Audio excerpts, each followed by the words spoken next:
Une semaine classique d'effarouchement des tourneaux commence déjà dans un premier temps à l'arrivée sur le site par une observation de la population, de son comportement, des zones qu'elle occupe, des nuisances qu'elle engendre.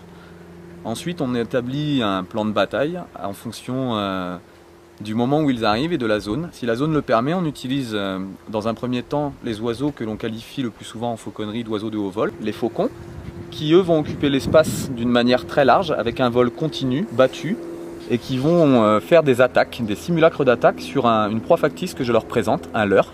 Et ces vols d'attaque va effrayer leur proie, les étourneaux en l'occurrence, qui vont comprendre que ce rapace occupe l'espace pour un territoire de chasse et qu'il vaut mieux pour eux aller chercher ailleurs.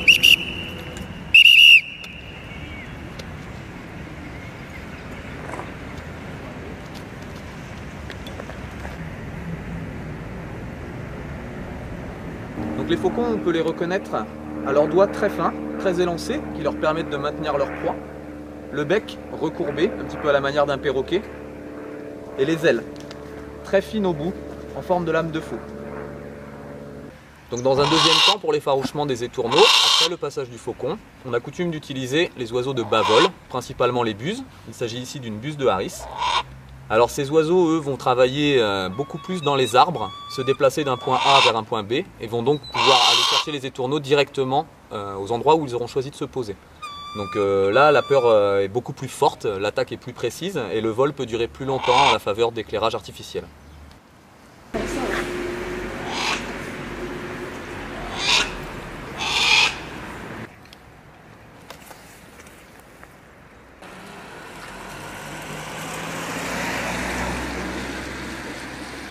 Donc la buse, à la différence du faucon, présente elle des doigts très forts, des serres très puissantes.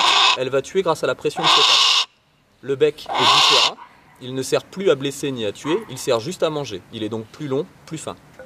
Et la buse, quant à elle, présente des ailes beaucoup plus larges, beaucoup plus rondes au bout que les faucons.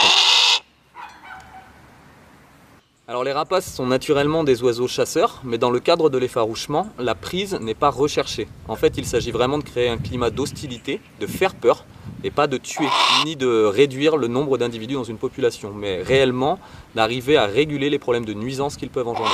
Donc la peur va permettre de les déplacer et de régler aussi le problème de nuisance.